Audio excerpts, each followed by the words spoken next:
Dans un marché comme celui-ci, certaines personnes sont contentes, d'autres personnes ne le sont pas. C'est toujours dépendamment du point de vue de chacun. Il y a certaines personnes qui vont être optimistes, tandis que d'autres seront pessimistes. Et je vais même refaire une vidéo là-dessus. Si j'étais une crypto-monnaie, comment est-ce que je devrais forcément me comporter?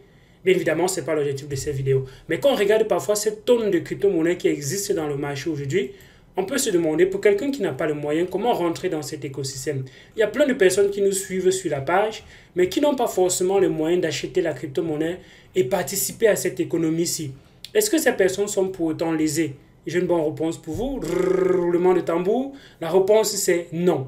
On peut commencer dans cet écosystème à partir de zéro. Oui, vous avez bien compris, littéralement à partir de zéro. Et à partir de zéro, ça va demander, bon, on ne va pas forcément dire zéro au sens zéro du thème, parce que vous devez quand même donner de votre temps et faire un certain nombre de choses pour pouvoir récupérer quelque chose gratuitement. Et ce sera justement votre point de démarrage. Ce mécanisme-là est connu très souvent sous le nom de airdrop. Airdrop, c'est la gage, donc on vous balance la crypto-monnaie comme ça, gratuitement, mais en réalité, ce n'est pas gratuit parce que vous devez faire un certain nombre d'actions pour la plupart des cas. Il y a très peu de cas où vous n'avez pas besoin de faire quelque chose.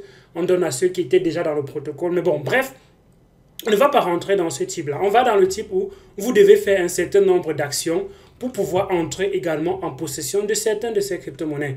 Avant de continuer, je vais te donner une liste, bien évidemment, d'environ 10 projets qui potentiellement vont faire le airdrop. Et il y aura donc les actions à faire pour ces airdrops-là. Mais avant de continuer, je t'invite déjà à t'abonner à la chaîne, liker la vidéo, partager la vidéo et permettre à d'autres personnes de nous découvrir. Cette chaîne, c'est une pépite d'information, c'est une pépite d'endroit où vous devez commencer votre pas dans cet écosystème crypto-monnaie. Faites-nous grandir, faites-nous connaître pour que d'autres personnes puissent bénéficier de ce contenu auquel point vous le savez intéressant. La deuxième chose, c'est d'aller en description de cette vidéo. En description de la vidéo, tu trouveras un pack qui combine 3 de nos meilleures formations. Comment investir à partir de zéro, partant de zéro pour être héros, donc pour être un pro dans l'investissement en crypto-monnaie. Ça combine le trading, un investisseur, c'est également un trader. C'est un bon trader, c'est quelqu'un qui connaît trader, mais il décide de faire l'investissement. Comment choisir son profil et tout ça, toutes ces questions-là se retrouvent dans cette formation. Il y a maintenant la formation sur comment préparer son bull run. C'est essentiel de savoir cela. Et maintenant, une formation qui te donne 10 stratégies que tu peux combiner, peu importe le niveau de ton portefeuille, le type de ton portefeuille. Tu les combines pour faire le cocktail qui va te permettre à ton portefeuille d'exploser. Tout ça se retrouve dans le pack de formation préparé spécial comment préparer son bull run. Donc, c'est encore disponible pour le moment. Et quand bien tu auras fait des profits, sécurise cela avec une clé Nano Ledger que tu peux effectivement retrouver également sur le site. Tout ça, c'est sur formation.visconjo.com. Cours et boutique, vous allez retrouver tout cela à cet endroit. Mais les liens, c'est également en description de cette vidéo. Donc, comme vous le savez très bien, airdrop va souvent demander que vous fassiez un certain nombre d'actions. Et pour certains airdrops même, on va vous demander parfois d'avoir par exemple une crypto-monnaie pour pouvoir envoyer sur un autre réseau, pour pouvoir être éligible parce que vous allez utiliser ces crypto-monnaies là-bas, parce que ce sont des tests en production. Quand on dit test en production, ça veut dire que c'est l'environnement final. Ce n'est pas l'environnement de test où vous allez envoyer les fake Ethereum pour pouvoir participer. Non, certains projets, bien évidemment, vont pouvoir nécessiter que vous ayez l'argent. Mais on est en train de partir sur les gens qui n'ont pas d'argent, qui n'ont pas de crypto-monnaie. Il y a bien évidemment un bon nombre de projets que vous pouvez effectivement participer, dont on va voir dans cette liste-là. Pour certains projets, vous devez installer le wallet de ce projet. Parce que ça peut être une blockchain qui est en train de créer un projet qui crée sa propre blockchain. Et cette blockchain n'est pas compatible avec les blockchains existants ou avec les portefeuilles existants. Donc vous devez télécharger le wallet, l'installer, pouvoir maintenant faire les actions au travers de ce wallet. Mais bon, bref, le premier dont je vais mettre dans votre liste, c'est l'EA0 qui est encore disponible. On n'a pas encore fait le airdrop.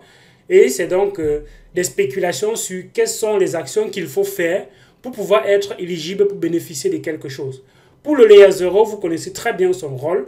Et je dis tantôt, on participe au airdrop parce qu'on trouve d'abord le projet intéressant et qu'il y a une façon de l'avoir gratuitement.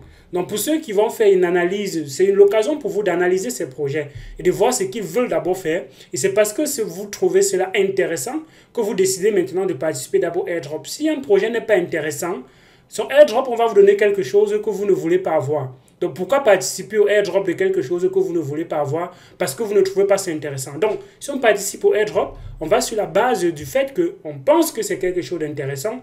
Et maintenant, la façon de l'avoir, c'est au travers du airdrop. OK?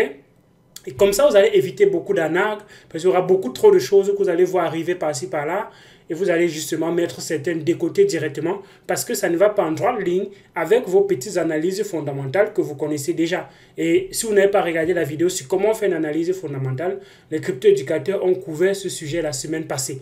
Donc, je pense que je vais mettre ça quelque part là, ou bien va sur la chaîne, tu retrouves dans la playlist des crypto-éducateurs, tu vas voir cela, comment faire minutieusement ces recherches. Et ce sera complémentaire à ce qu'on va dire ici, parce que tout part de la recherche. Donc, Léa 0, vous connaissez, quand vous allez faire la recherche, vous allez savoir de quoi Léa 0 est, ainsi de suite, ainsi de suite. OK. Donc, pour pouvoir bénéficier du airdrop, il y a quelques actions à faire. Première chose, c'est cross-chain swap.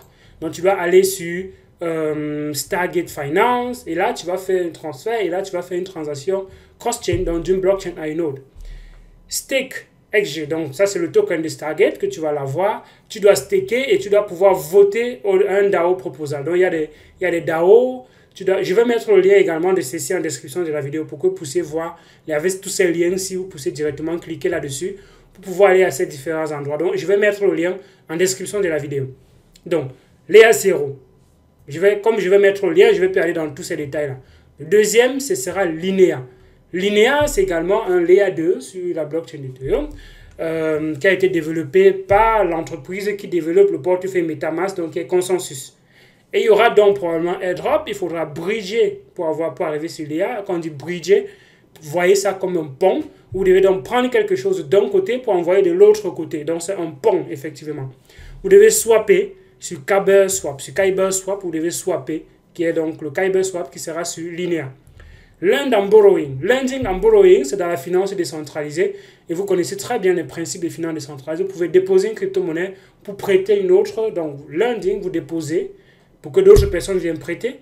Borrowing, vous empruntez à base de votre collatéral que vous avez déjà déposé. On va couvrir probablement le sujet des finances décentralisées encore ce week-end avec les crypto-éducateurs. Donc, tu as déjà comme ça le sujet qu'on va couvrir dimanche.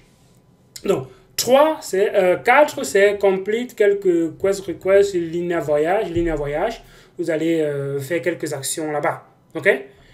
Troisième, c'est des banques. Vous connaissez très bien des banques. Et ils sont en train de vouloir faire un Layer 2 qui sera connecté avec, qui seront comme ça par les créateurs des gens qui ont le wallet Rabbit. Rabbit Wallet, c'est un wallet que j'ai ici et qui est aussi une interface très simple d'utilisation, qui est intéressant et qui permet d'avoir même les account abstraction directement à l'intérieur du wallet. Les account abstraction, je ne veux pas être trop complexe de là-dedans. C'est juste une façon de dire, OK, je peux faire beaucoup d'actions avec mon portefeuille que je ne peux faire actuellement.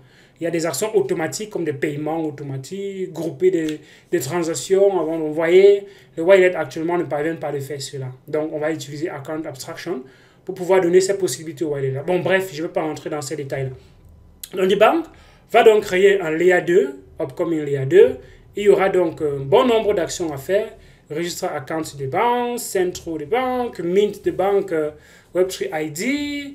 Là, ça a un coût. Il y a dépensé $96 pour avoir un coût, pour avoir l'ID Web3.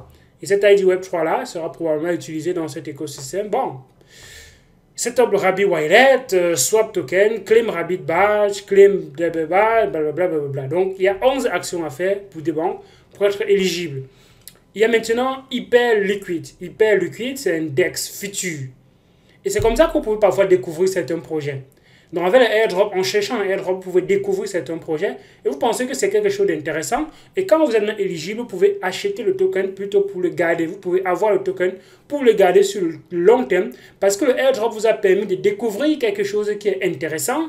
Et comme c'est intéressant, vous ne participez pas au airdrop pour pouvoir simplement vendre après que ce sera listé, mais vous participez plutôt pour avoir quelque chose gratuitement que vous voulez conserver, peut-être pour être holder sur un long terme. Ça, ce sont des stratégies qu'on en parle justement dans les différentes formations et bien évidemment dans nos différents canaux, que ce soit Facebook. Rejoignez-nous dans ces différents canaux. C'est très riche d'informations. Les liens encore sont en description de ces vidéos.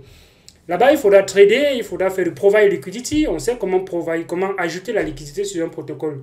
Tu dois ajouter 2 tokens, et ces 2 tokens que tu ajoutes, on va donc te donner un token LP, et ce token LP, tu peux aller le farmer par la suite pour avoir les intérêts composés et comme ça augmenter ton capital. Bref, on va parler encore de ça ce week-end. Quest, c'est une machine virtuelle compatible, qui est une blockchain. C'est une blockchain qui est compatible avec la machine virtuelle et il y a simplement quelques actions à effectuer.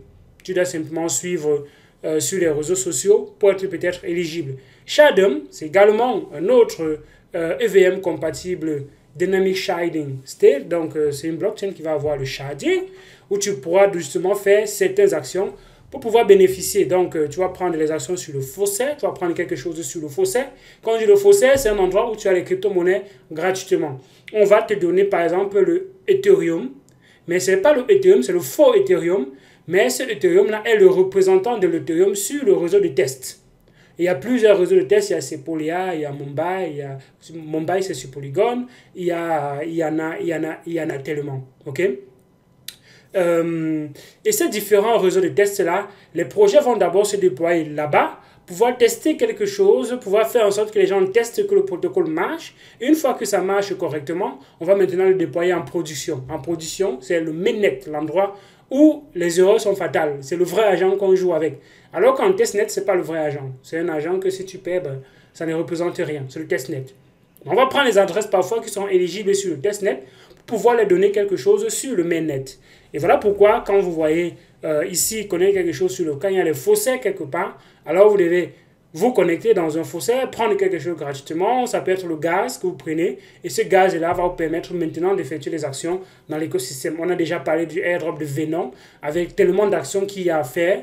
Donc vous pouvez chaque fois venir faire ces actions-là et récupérer maintenant les NFT. Et ces NFT-là, c'est quasiment un qualificatif pour être éligible pour avoir le airdrop par la suite. Il y a zkSync qui est également son airdrop qui est encore d'actualité. Vous devez bridger pour envoyer quelque chose sur le zkSync. Vous devez trader les ZK Exchange. Vous devez minter. Minter veut tout simplement dire créer un NFT. Donc, frapper un NFT, frapper une pièce, frapper une pièce d'or, ça veut dire créer la pièce d'or d'une certaine façon avec les effigies là-dessus, c'est frapper ça. On a utilisé les mêmes qualificatifs dans l'écosystème pour dire minter. Minter, c'est justement frapper une pièce. Donc, Complete Ztrickies, il y a zkSync Era qui est également sur les Layer 2, vous savez très bien. Et là, il faudrait envoyer, bridger, ça veut dire envoyer quelque chose d'une crypto-monnaie à une autre, ainsi de suite. Donc, il y a Starknet, dont vous connaissez aussi, on a déjà peut-être en parlé sur la chaîne aussi. Il y a des actions à faire, vous devez télécharger d'abord le wallet, installer le wallet, après bridger quelque chose pour envoyer sur le réseau Starknet. Une fois que ça arrive sur Starknet, vous devez swapper sur 10 sur 10 Kswap et vous mintez le NFT et vous achetez, vous mintez le Stark Name, donc tu crées un name, donc c'est un peu comme un Ethereum Namespace, INS, un peu comme tu ne veux pas tout le temps donner ton adresse long là à quelqu'un, tu vas donc créer un nom de domaine, un nom qui représente ton adresse, donc un Ethereum Namespace. Et au lieu de dire, prends mon adresse si tu m'envoies quelque chose, tu dis plutôt, utilise ce nom, ça peut être Conjo, Elvis Conjo. Tu envoies ça avec Elvis Conjo, tu envoies la crypto-monnaie en mettant comme adresse Elvis Conjo et ça arrive chez moi. Et c'est le même principe qu'on a sur Internet. Quand tu tapes google.com, en réalité, ce qui se passe derrière, c'est quoi? Google.com, c'est attaché à une adresse IP sur une machine quelque part. Et alors, il y a ce qu'on appelle le DNS, le Domain Name Service, qui va donc prendre et faire le matching entre le nom de domaine et l'adresse IP et voir, en fait, google.com, ça représente telle adresse et donc tu veux accéder à tel endroit et il te redirige vers là où tu veux aller. C'est exactement comme ça que Ethereum fait aussi. Donc, il y a également Scroll, dont on a parlé déjà dans le live où on parlait de Layer 2, on a parlé de Scroll. Et Scroll, justement, tu peux utiliser Girly pour pouvoir... Girly, c'est également un autre testnet sur Ethereum. Et donc, les projets déploient parfois là-bas pour pouvoir tester leur solution. Et donc, sur Scroll, tu dois pouvoir bridge, tu dois pouvoir swapper, tu dois pouvoir déployer un smart contract sur Grid. Et pour déployer un smart contract, il y a un guide du développeur. Tu vas simplement forcément cliquer là-bas et tu vas déployer quelque chose. Il y a maintenant Scroll Bridge où tu vas maintenant aller sur le mainnet. Donc voilà quelques airdrops. Il y en a encore beaucoup. Il y a Lens Protocol, il y a le airdrop de MetaMask, il y a le airdrop de Zeta Chain et ainsi de suite. Donc, je vais vous donner le lien de cet article et vous allez pouvoir justement accéder à toute cette liste de airdrops comme ça que vous pouvez bénéficier et bien d'autres encore. J'aime bien ce site-ci, c'est très intéressant, ça récapitule un bon nombre de choses et voilà que j'ai tenu à partager ça avec toi pour te permettre justement d'aller te positionner dans ces endroits, dans ces projets-là, toi qui n'as pas les moyens et que tu arrêtes de trouver des excuses pour ne pas avancer dans cet écosystème. Je n'ai pas l'argent, je ne continue pas. Non, il n'y a pas d'excuses à se faire. On trouve des moyens. Cette vidéo est clairement un moyen de commencer avec zéro. Dis-moi ce que tu penses en commentaire de cette vidéo. Like, partage la vidéo, abonne-toi à notre chaîne pour ne rater aucune de nos vidéos. Prends la formation, prends également tes clés Nano Ledger et on se revoit très prochainement d'autres vidéos sur la chaine. D'ici là, porte-toi bien et à d'autres vidéos. Ciao.